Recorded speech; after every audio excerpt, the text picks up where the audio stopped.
In a crowded coffee house in 17th century Istanbul, a man could sit beneath tobacco smoke, hear poetry from one corner, dice from another, and dangerous politics from every table around him. Outside, the empire had soldiers, judges, taxes, and spies.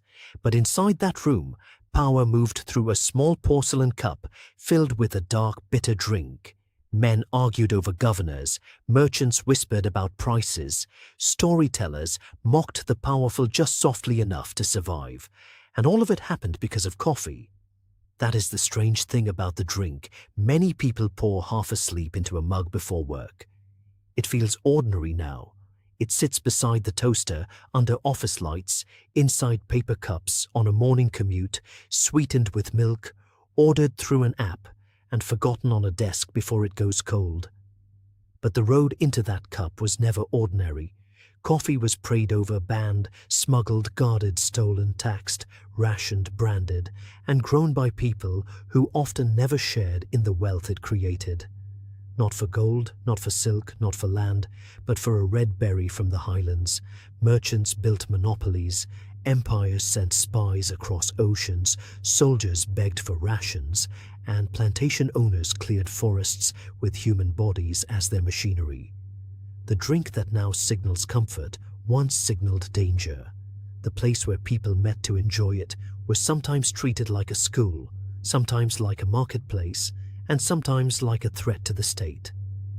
The deeper you follow coffee, the more unsettling the story becomes. It begins with a forest plant, becomes a night prayer drink, passes through a guarded Arabian port, explodes into Ottoman coffeehouses, terrifies rulers, seduces Europe, fuels revolutions, expands through slavery and empire, marches with armies, nearly collapses into cheap bitterness, and returns as a lifestyle product in cafés, pods, cold brew bottles, and specialty bags stamped with the names of distant farms.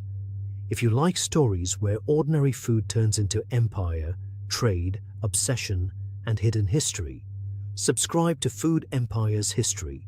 Now, to understand how coffee became this powerful, we have to go back to where the story really begins.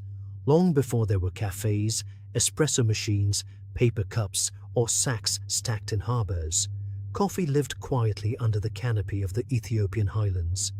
The air there was cooler than the lowlands, the soil was deep and damp, and the forests were alive with shade, birds, mist, and red fruit glowing against dark green leaves. Coffee did not begin as a product. It began as a wild plant in a mountain forest, growing without knowing that humans would one day organize ships, banks, farms, and entire workdays around it. The famous legend says the first human clue came from goats. A young herder, later remembered as Kaldi, noticed his animals behaving strangely after feeding on bright red berries. They leapt, pushed, cried out, and refused to settle when night came down over the hills. The story lives somewhere between memory and myth, but legends often preserve a truth, even when the names blur. Someone in that region noticed that this plant did something unusual to the body.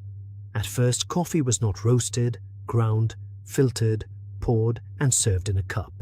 People handled it more directly. Leaves could be chewed, the fruit could be crushed. The seeds were hidden inside the cherry, surrounded by pulp, skin, and sweetness before they ever became the hard brown beans modern drinkers recognize. In some early uses, coffee cherries were mixed with animal fat into small energy balls, practical food for movement, work, and endurance. This was coffee before elegance, before porcelain, before foam art, before the word café carried romance. That first human relationship with coffee was physical. It was not about tasting notes or ceremony. It was about alertness, stamina, and the strange clarity that followed a bitter plant. Imagine a traveler in the highlands chewing the fruit as light thins behind the trees. The mouth tastes something wild and sharp. The body answers with wakefulness. The mind feels pulled forward. In a world without electric light, factory clocks, or alarm tones, a plant that pushed sleep away was not small. It was power. The forest plant slowly became a human secret. One version of the legend says the berries were brought to monks, dismissed as suspicious, thrown into a fire, and rescued only when the roasting seeds released an aroma too rich to ignore. The scene may not be literal history, but it captures coffee perfectly. At first it looked strange, maybe dangerous, then heat transformed it, smoke lifted. The smell changed everything. A wild seed became something darker, deeper, more fragrant, and more human. Across the Red Sea in Yemen, coffee found the world that would turn it from a local plant into a force. The mountains rose dry and dramatic above the coast, with terraced fields cut into slopes and towns built of stone, dust, and prayer. By the late medieval period, coffee was being cultivated there with intention, not simply gathered from the wild.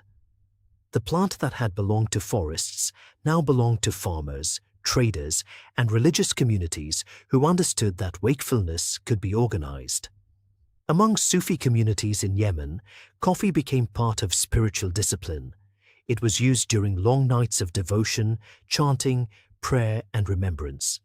The drink was called kahwa, a word with older associations that could also point toward wine, but here the intoxication was different. Coffee did not blur the mind, it tightened it. It helped worshippers resist sleep and remain present through hours when the body begged to fold into darkness. In that setting, bitterness became sacred usefulness. The first great transformation of coffee was not into luxury, but into disciplined alertness.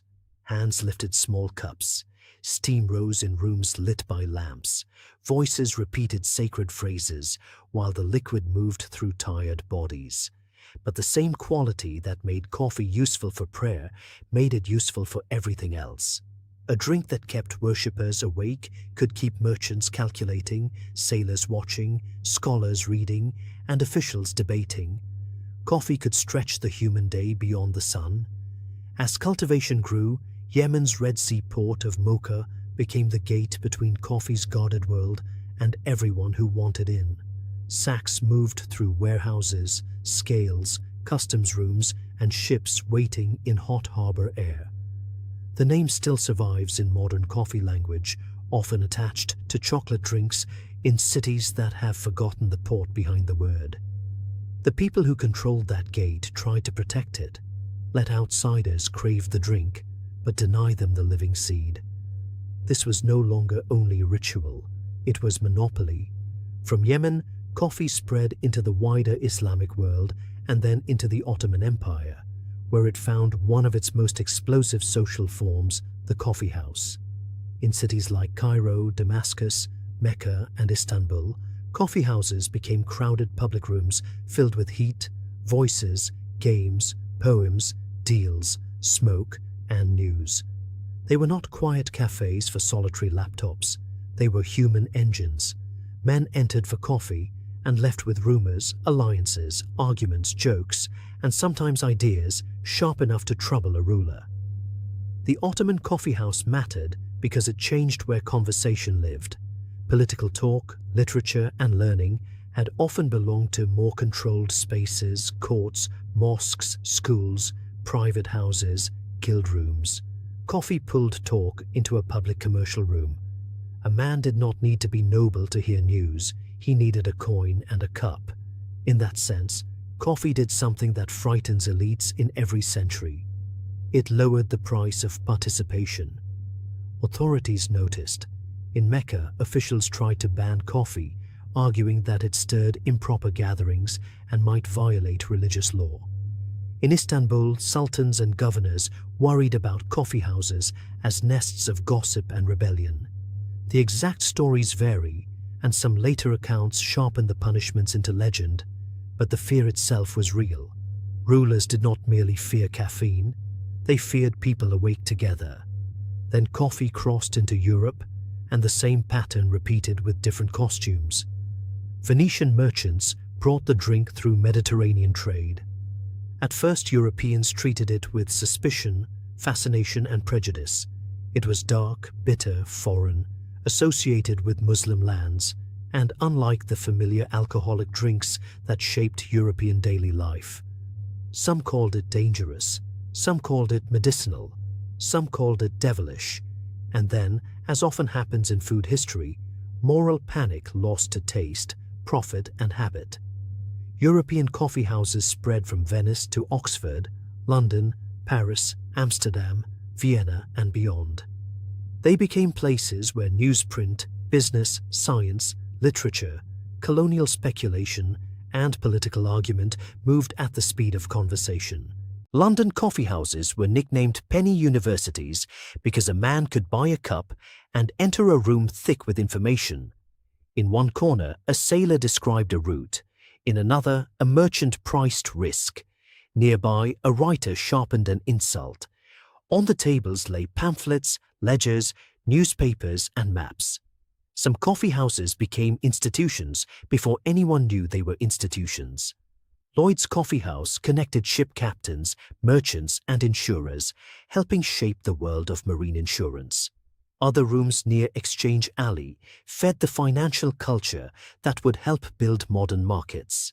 In Paris, cafés gathered writers, philosophers, radicals and diplomats. Coffee did not invent the Enlightenment or capitalism, but it gave both a stimulant, a setting, and a bill that almost anyone could understand. Still, Europe had a problem. It loved coffee, but it did not control coffee. The supply still depended on distant growers, Arabian trade, Ottoman routes, and guarded seeds. To European empires, this dependence was intolerable. They did not want to buy forever from someone else's monopoly. They wanted the plant.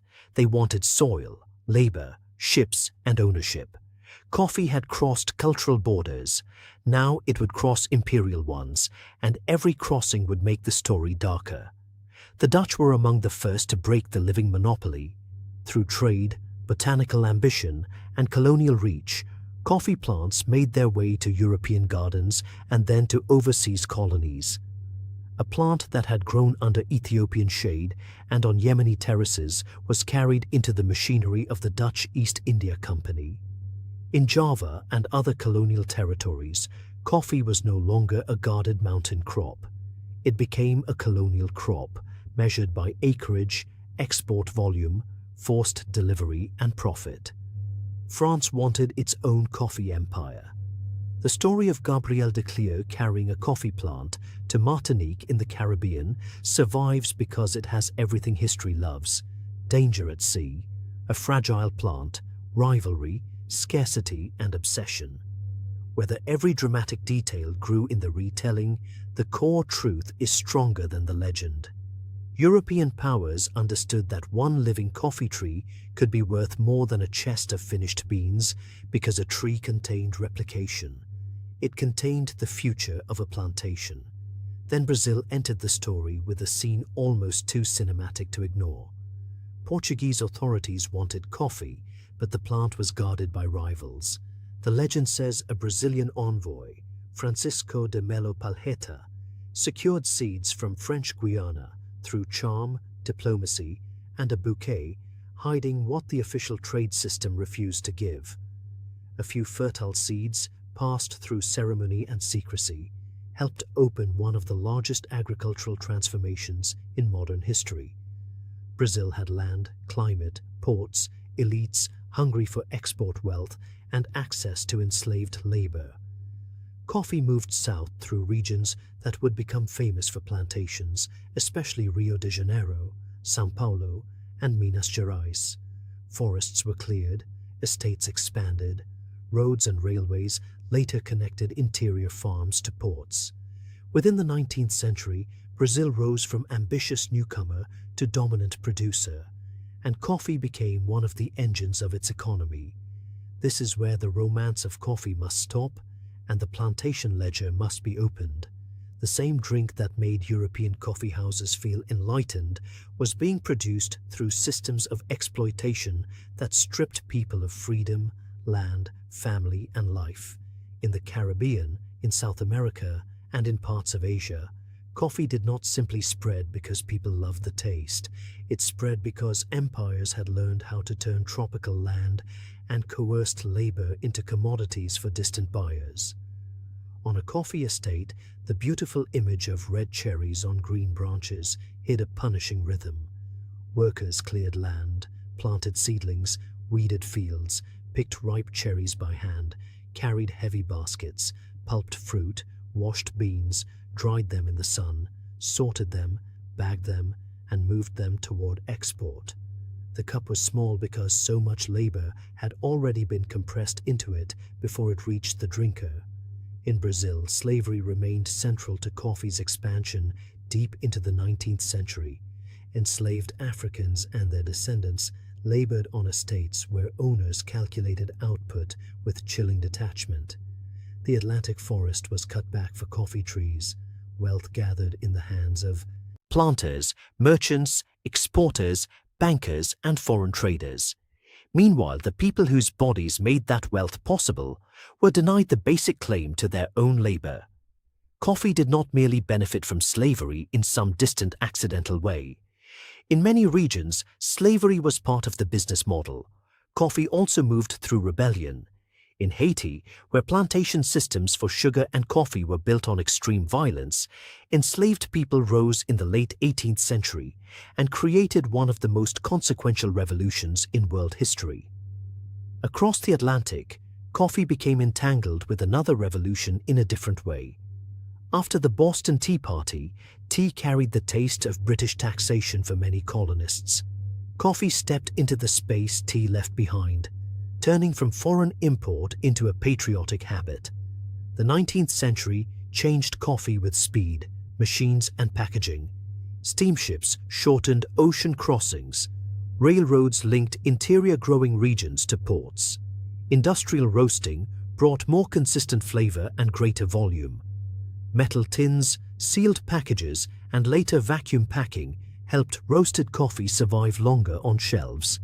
Coffee became easier to ship, easier to store, easier to brand, and easier to buy far from the places where it grew. War intensified that routine.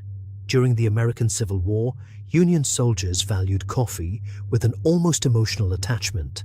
They ground beans in camp, boiled rough coffee over fires, and wrote about it in letters as if it were comfort, medicine, and morale in one.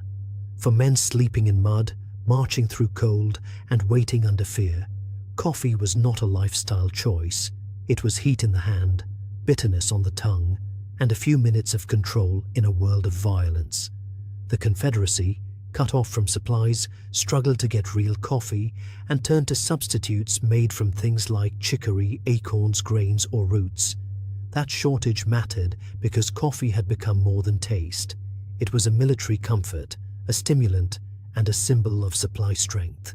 An army that could keep men caffeinated could keep them moving, watching, digging, marching, and writing home. The small bean had become part of logistics. In the 20th century, global wars pushed coffee even deeper into mass culture. Soldiers drank it in camps, trenches, ships, mess halls, and field kitchens. Instant coffee became valuable because it was light, fast, and portable. Brands that could serve armies could later serve families. When soldiers returned home, they brought habits with them. Coffee moved from battlefield necessity to office break, diner refill, kitchen percolator, factory shift, and suburban morning. But mass familiarity came with a cost to quality. In the race for low prices and huge distribution, many major roasters relied on cheaper blends, heavy processing, long shelf life, and flavor uniformity over character. For many drinkers, coffee became thin, bitter, stale, or burned, something swallowed for the effect more than enjoyed for the taste. The drink that had once been guarded as a sacred stimulant and argued over in coffeehouses was reduced in many kitchens to a brown necessity. Then came the specialty revival. In Seattle, small coffee businesses began pushing back against the idea that coffee had to be anonymous. They sold whole beans, paid attention to origin, talked about roasting, and treated brewing as a craft. Starbucks began as part of that world before becoming something far larger. When Howard Schultz encountered Italian espresso bar culture and later reshaped the company around cafe experience, coffee in America changed again. The genius was not only better beans, it was theatre. The counter, the cup-size language, the espresso machine, the smell, the daily ritual, the idea of a third place between home and work. Starbucks and the wider cafe movement made coffee aspirational in a new way. People were not just buying caffeine, they were buying identity, comfort, speed, pause, status, taste, and a small branded ceremony they could repeat every day. That transformation created a new wave around the world. Independent roasters, direct trade relationships, single origin bags, latte art, cupping notes, barista competitions, and precise brewing methods turned coffee back into something people wanted to study. Ethiopian beans were praised for floral and fruit notes, Colombian coffees for balance, Kenyan coffees for brightness, Brazilian coffees for sweetness and body. The language of wine entered the coffee shop, and the bean became a story again. But the modern coffee story is not only romance and craft. The global system is still unequal. Millions of small farmers depend on coffee prices they do not control. A frost in Brazil, a drought in Vietnam, a disease in Central America, a shipping disruption, or a market swing in New York can change income for families living thousands of miles from the cafés, where their crop is sold for many times what they receive. Coffee is intimate in the cup, but distant in the supply chain. Climate change makes that distance harder to ignore.